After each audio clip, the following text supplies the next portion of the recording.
Good evening sir, আমার নাম অসাদা জাগরা, আমি একজন আইনের ছাত্রী। প্রথমেই আমি আপনাকে ধন্যবাদ জানাই সন্ত্রাস ও ইসলামের উপর এই বক্তৃতা দেওয়ার জন্য। আমার প্রশ্ন হচ্ছে, আপনি কি মনে করেন হঠাৎ বেড়ে ওঠা সন্ত্রাসী সংগঠনগুলো সম্পর্কে, যেগুলো আসলে ইসলামিক আর তারা ইসলামের নামে যুদ্ধ করে? আর আপনি বলেছেন ইসলাম নির্দেশ দেয় যে নারী, শিশু, বৃদ্ধদের ক্ষতি করা বা হত্যা করা যাবে না, কিন্তু অনেক বোমা বিস্ফোরণ হয়েছে যেখানে নারী ও শিশুরা মারা গেছে। আপনি কি এটার সম্পর্কে কিছু বলবেন? Thank you. বোন, আপনি খুব প্রাসঙ্গিক প্রশ্ন করেছেন যে এটার কারণ কি সন্ত্রাসী সংগঠনের সংখ্যা বাড়ছে মুসলমানদের মধ্যে। অনেকগুলো বোমা বিস্ফোরণ, আর বিশেষ করে যখন ইসলাম বলে যে আপনি শিশুদের হত্যা করবেন না, এর কারণটা কি? আর এটা খুব সুন্দর একটা প্রশ্ন। ব্যক্তিগতভাবে বলছি, আবারও বলছি, ব্যক্তিগতভাবে আমি কোনো সাক্ষাৎকার নেইনি কোনো তথাকথিত 100% কট্টর সন্ত্রাসীর। তবে আমি কারণটা বলতে পারি, যুক্তি দিয়ে বলতে পারি কেন এই ঘটনাগুলো ঘটছে। প্রথমত, কিছু মানুষ হয়তো আসলেই নিরীহ মানুষের উপর অত্যাচার করছে। কিছু মুসলমান হতে পারে ভুল পথে চলছে, তারা হয়তো মানছে না কোরআনের নির্দেশ। যেমন প্রত্যেক গোষ্ঠীতেই কিছু কুলাঙ্গার থাকে, এদের মধ্যে একজন সন্ত্রাসী মানব ইতিহাসে। কে সেই লোক? সে হিটলার। সে হত্যা করেছিল 60 লক্ষ ইহুদিকে। তো আমি কি বলতে পারি খ্রিস্টান ধর্মের জন্য দায়ী? হিটলার খ্রিস্টান ছিল, তাই আমি বলতে পারি না যে যেহেতু হিটলার হত্যা করেছিল 60 লক্ষ ইহুদিকে, সেজন্য খ্রিস্টান ধর্ম দায়ী। সে একাই। যদি পৃথিবীর সমস্ত সন্ত্রাসী সংগঠনগুলো দেখেন, আমার সন্দেহ 60 লক্ষ হবে কিনা, কিন্তু হিটলার একাই মেরেছিল 60 লক্ষ। আবার দেখেন মুসলিনি তিনিও একজন খ্রিস্টান। তাই যেহেতু মুসলিনি হত্যা করেছে হাজার হাজার নিরীহ মানুষ, তার অর্থ এই না যে আমি খ্রিস্টান ধর্মকে এর জন্য দায়ী করব। তাই কুলাঙ্গার থাকতে পারে প্রত্যেক ধর্মেই। কুলাঙ্গার, ওরা নিজেদের মুসলমান বলতেই পারে, আর এটা ভুল হতে পারে। 2 নম্বর পয়েন্ট, এটা হতে পারে ওই লোকগুলো হয়রানির শিকার। যদি প্রশ্ন করেন আজকে কোনো ইন্ডিয়ান দেশের স্বাধীনতার জন্য যুদ্ধ করছে না, আপনি কি দেখেছেন কোনো ইন্ডিয়ান স্বাধীনতার জন্য যুদ্ধ করছে? না। কিন্তু 100 বছর আগে অনেকেই করেছেন। তো আপনি যদি প্রশ্ন করেন ভাই জাকের, কেন 100 বছর আগে অনেক ইন্ডিয়ান তাদের স্বাধীনতার জন্য যুদ্ধ করত? কারণ ব্রিটিশ সরকার ইন্ডিয়া শাসন করত। এই কারণেই মানুষ স্বাধীনতার জন্য যুদ্ধ করত। আজকে ব্রিটিশ সরকার চলে গেছে, তাই কেউ আর স্বাধীনতার জন্য যুদ্ধ করছে না। সেজন্য হতে পারে এই মুসলমানরা হয়রানির শিকার হয়েছে, তাদের উপর অন্যায় করা হয়েছে। আর এই ধরনের ঘটনা পৃথিবীর বিভিন্ন জায়গায় ঘটছে, যেমন প্যালেস্টাইন। যদি আপনি ইতিহাস দেখেন তাহলে আপনি সেখানে দেখবেন, যদি আপনি ইতিহাস ঘাটেন আপনি দেখতে পাবেন যে তারা আসলেই হয়রানির শিকার হয়েছে। আর যখন কেউ তাদের সাহায্য করতে আসেনি, তাদের যা ছিল তাই নিয়ে তারা মোকাবেলা করেছে। যেমন ধরেন সেই ঘটনা যা বাইবেলে লেখা আছে, ডেভিড আর গোলিয়াথ, একটা পাথরে আনাপ ছিল। তাই দোষটা আমাদেরই, আমরাই দায়ী, কারণ আমরা এই সমস্যার মূল কারণ খুঁজছি না। যদি কোনো সন্ত্রাসী সংগঠন থাকে, আমাদের সেখানে গিয়ে দেখতে হবে, খুঁজে বের করতে হবে কি কারণে তারা সন্ত্রাসের পথ বেছে নিয়েছে। শুধুমাত্র এভাবেই সমাধান করা যেতে পারে। তাদেরকে হত্যা করে সমস্যার সমাধান করা যাবে না। আপনি একজনকে হত্যা করবেন, 10 জন আসবে। আমাদেরকে কি করতে হবে? পেছনে ফিরতে হবে, দেখতে হবে কারণটা কি, কোন কারণে আপনারা এই পথ বেছে নিয়েছেন। আমাদের খুঁজে বের করতে হবে মূল কারণ। এখানে উদাহরণ হিসেবে বলা যায় প্যালেস্টাইন। যখন হিটলার হত্যা করেছিল 60 লক্ষ ইহুদিদের তাড়িয়ে দেওয়া হয়েছিল জার্মানি থেকে।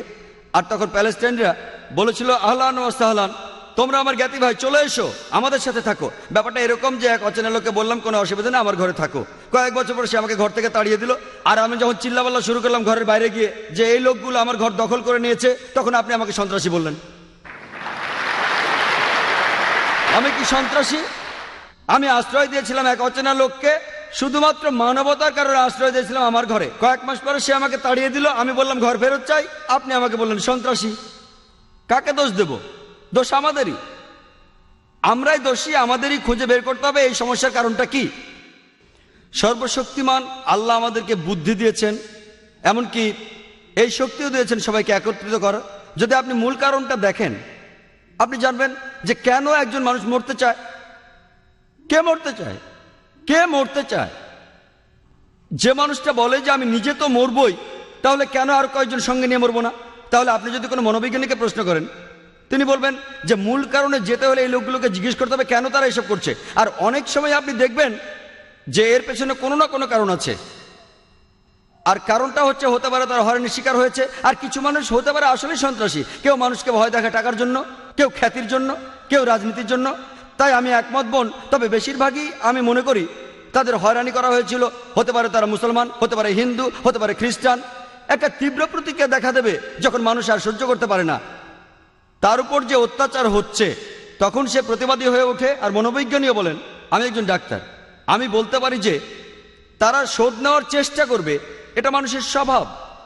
তাহলে একজন মানুষ যে একটা আঙ্গুলও উঁচু করতে চায় না, কেন সে একটা বন্দুক হাতে তুলে নেবে?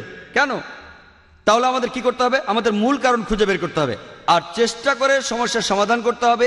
এটাই একমাত্র উপায় সবার ভালোর জন্য, যে এই সন্ত্রাস নিরীহ মানুষের উপর বন্ধ করতে হবে আর সব মানুষ যেন একসাথে থাকতে পারে এক জাতি হিসেবে।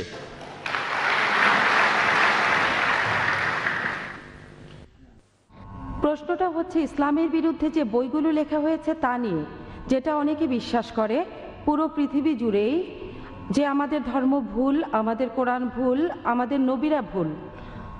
আর এটা যারা বিশ্বাস করে তাদের মধ্যে অনেক খ্রিস্টান আছে যারা বাইবেল বিশ্বাস করে। বাইবেল যে নবীদের কথা বলছে, কোরআনও সে নবীদের কথা বলছে। যীশু খ্রিস্ট আমাদের নবী, মুসা আলাইহিস সালামও আমাদের নবী। তাহলে সন্ত্রাসী বলতে শুধু মুসলমানদের বোঝানো হয় কেন? বোন, আপনার প্রশ্নটা খুবই ভালো যে কোরআন আর বাইবেলে যখন এত মিল, তখন মুসলমানদের এত অপদস্থ করা হয় কেন? আমি আপনাদের আগেও বলেছি যে এই মৌলবাদী শব্দটা প্রথম ব্যবহার করা হয়েছিল প্রায় 100 বছর আগে আমেরিকার একদল খ্রিস্টানকে বোঝাতে। ওরা চার্চের বিরোধী ছিল। এই শব্দটা জন্ম হয়েছিল খ্রিস্টানদের বোঝাতে। প্রথম ইংরেজি ভাষায় ব্যবহার করা হয়েছিল খ্রিস্টানদের বোঝাতে। কিন্তু এখন যা বলেছিলাম, দাবার ছক পাল্টে গেছে। তারা এখন শব্দটা ব্যবহার করে মুসলমানদের বোঝাতে। কেন ব্যাপারটা এরকম? আমাদের সাদৃশ্যের ব্যাপারে আমি আগেও বলেছি বোন, ইসলাম ও খ্রিস্টান ধর্মের সাদৃশ্যের কথা। ইসলাম আর খ্রিস্টান ধর্মের মধ্যে অনেক সাদৃশ্য আছে কোরআন ও বাইবেলে। তাহলে আসুন আমরা সবাই মিলে অন্ততপক্ষে সাদৃশ্যগুলো মেনে চলি, আর বৈসাদৃশ্যগুলো পরে আলোচনা করা যাবে। তবে ওরা কেন এমনটা করছে? কারণ আমি আগেও বলেছি, পৃথিবীতে এখন ইসলাম প্রসার ঘটছে সর্বোচ্চ হারে। ওই লোকগুলো হয়তো ভয় পাচ্ছে যে ইসলাম যেভাবে ছড়াচ্ছে, তাতে করে ওরা এখন যা করছে সেই কাজগুলো বন্ধ করতে হবে। হ্যাঁ ভাই, প্রশ্নটা করুন। ডক্টর মহাদেব, আমি প্রাইভেট প্র্যাকটিস করি। গত পরশুদিন আমি আব্দুর রহিম গ্রিনের লেকচার শুনতে গিয়েছিলাম। তাকে একটা প্রশ্ন করেছিল একজন মেডিকেল স্টুডেন্ট। তার প্রশ্নটা ছিল বেহেশত নিয়ে, যারা ইসলাম মানে তারা বেহেশতে যাবে আর বাকি সবাই যাবে দোজখে। এটা কি বিস্তারিত বলবেন? ধন্যবাদ। ভাই, আপনি প্রশ্ন করলেন যারা ইসলাম মানে তারা বেহেশতে যাবে আর যারা ইসলাম মানে না তারা দোজখে যাবে। তার মানে কি মুসলমানরা সবাই বেহেশতে যাবে আর অমুসলিমরা দোজখে যাবে? ভাই, কি করলে বেহেশতে যাবেন সেই কথাটা রয়েছে সূরা আসরে 1 নম্বর আয়াত থেকে 3 নম্বর আয়াতে বলা হয়েছে, ইন্নাল ইনসানা লাফি খুসর ইল্লাল্লাযিনা আমানু ওয়া আমিলুস সলিহাতি ওয়া তাওয়াসাউ বিল হাক্কি ওয়া তাওয়াসাউ বিস সাবর। মহাকালের শপথ, মানুষ জাতি অবশ্যই ক্ষতিগ্রস্ত তারা বাদে যারা ঈমান আনে, যারা সৎকর্ম করে, যারা মানুষকে সত্যের উপদেশ দেয় অর্থাৎ দাওয়া, আর যারা মানুষকে ধৈর্যের উপদেশ দেয়। কোন মানুষ বেহেশতে যেতে চাইলে তার 4টা জিনিস লাগবে: ঈমান, বিশ্বাস। ইসলামের স্তম্ভগুলির মধ্যে একটা সৎ পথে কাজ, মানুষকে সত্যের উপদেশ দেয়া আর মানুষকে ধৈর্যের উপদেশ দেয়া। এই 4টা জিনিসের একটাও বাদ গেলে স্বাভাবিক পরিস্থিতিতে আপনি বেহেশতে যেতে পারবেন না। শুধু আপনার নাম আব্দুল্লাহ, মুহাম্মদ, সুলতান বা জাকির হলে আপনি বেহেশতে যেতে পারবেন না।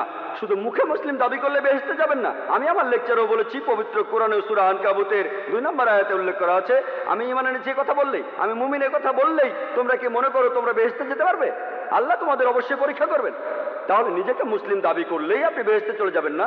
যে লোকটা ইসলাম ধর্ম পালন করে, ইসলাম শব্দটা এসেছে আরবি শব্দ সালাম থেকে, যার অর্থ শান্তি। এর আরেকটা অর্থ ঈশ্বরের কাছে নিজের ইচ্ছাকে সমর্পণ করে দেয়া। যে লোক আল্লাহর কাছে নিজের ইচ্ছাকে সমর্পণ করে দেয় সেই হলো মুসলিম। তাহলে যে লোক ঈশ্বরের কাছে নিজের ইচ্ছাকে সমর্পণ করে, তার নাম যাই হোক না কেন, সে বেহেশতে যাবে। তাহলে বেহেশতে যেতে হলে ঈমান থাকতে হবে। সবগুলো স্তম্ভের কথাই বলেছি। একজন সৃষ্টিকর্তা আছেন, নবী রাসূল আছেন, তারপর পরকাল আছে, কিতাব আছে ইত্যাদি। ভালো সব কাজ করা আর মহান স্রষ্টার কাছে নিজের ইচ্ছাকে সমর্পণ করা। আপনি যদি স্রষ্টার কাছে নিজের ইচ্ছাকে সমর্পণ করেন, আরবিতে সেটাকেই বলা হয় ইসলাম ধর্ম। তার মানে এই না যে আপনি পাকিস্তান বা সৌদি আরবে থাকলে বেহেশতে যাবেন না। সৌদি আরবের সব লোক আর পাকিস্তানের সব লোক আল্লাহ মালুম, তিনি জানেন সবাই বেহেশতে যাবেন কিনা। তাহলে সেই লোকগুলোই বেহেশতে যাবেন যারা আল্লাহ তাআলার নির্দেশগুলো মেনে চলে, যে আল্লাহ তাআলার নির্দেশগুলো মেনে চলে। আর আমি আমার লেকচারে বলেছি, যদি আপনারা ঈশ্বরের এই নির্দেশগুলো মেনে চলেন, শুধুমাত্র নাম দিয়ে নিজেদেরকে মুসলিম বা মোহাম্মদ বা আব্দুল্লাহ বলে আপনারা বেহেশতে যেতে পারবেন না। নাম বদলানো এখানে আবশ্যিক নয়। একটা নাম গ্রিন, এটা মুসলিম নাম নয়, এই নাম নিয়ে আপনি বেহেশতে যেতে পারবেন না এমনটা নয়। ইনশাআল্লাহ তিনিও বেহেশতে যাবেন, তিনি মুসলমান হয়েছেন, আগে খ্রিস্টান ছিলেন। তাহলে নাম দিয়ে বেহেশতে যাবেন না, ভালো কাজ থাকলে যাবেন। ঈমান, সৎ কাজ, মানুষকে সত্যের উপদেশ দেয়া, ধৈর্যের উপদেশ দেয়া। যদি ভালো কাজ করেন, আপনার ঈমান থাকে, মানুষকে সত্যের আর ধৈর্যের উপদেশ দেন, ইনশাআল্লাহ তাহলে সেই লোক বেহেশতে যেতে পারবেন। আশা করি উত্তরটা